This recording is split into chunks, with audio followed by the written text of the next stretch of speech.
৭৮তম কান উৎসব মাতিয়ে দিয়েছেন বিশ্বখ্যাত ব্যান্ড U2 এর ভোকালিস্ট বোনো। তাকে নিয়ে নির্মিত তথ্যচিত্র বোনো স্টোরিজ অব দ্য সারেন্ডার তার আত্মজীবনের উপর ভিত্তি করে নির্মিত। প্রদর্শনী শেষে টানা ৭ মিনিট ধরে করতালিতে ভাসেন এই জনপ্রিয় শিল্পী।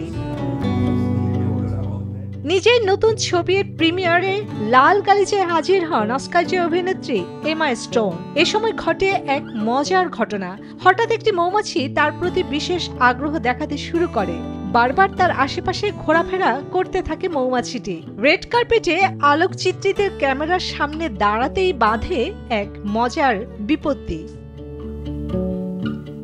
এদিকে দীর্ঘ ১৪ বছর পর কান চলচ্চিত্র উৎসবে প্রত্যাবর্তন ঘটেছে হলিউড তারকা অ্যাঞ্জেলিনা জোলির। তার আগমনে মুহূর্তে ঝলসে ওঠে ফ্ল্যাশলাইটের আলো। ভৌতিক সিনেমা এডিংটনের প্রিমিয়ারে উপস্থিত হয়েছিলেন এই লাস্যময়ী নায়িকা।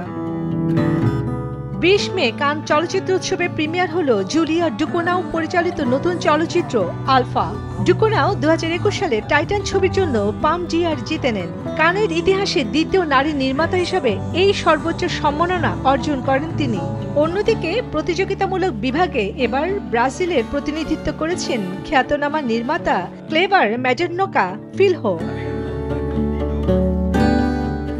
উৎসব আলোচনায় এসেছে এক ব্যতিক্রমী তারকাও। মাত্র ৩ বছর বয়সী এক সাদা পোমেরানিয়ান কুকুর নাম স্টার অব দ্য কানস হন। প্রতিদিন লা ক্রোসেত এলাকায় হাঁটতে বেরিয়ে দর্শকদের দৃষ্টি কাটছে তুলতুলে এই প্রাণীটি। লাল গালিচায় এবারে নজর কেড়েছেন লাপাতা লেডিস খ্যাত অভিনেত্রী নিতাংশী গোয়েল। তার প্রথম উপস্থিতি স্মরণীয় করে রাখেন কিংবদন্তি ভারতীয় অভিনেত্রী রেখা, শ্রীদেবী, হেমা মালিনী ও ওয়াহিদা রহমান সহ বহু গুণী শিল্পীর প্রতি শ্রদ্ধা জানিয়ে। কান চলচ্চিত্র উৎসবে সৌন্দর্য ছড়ালেন জ্যাকলিনও।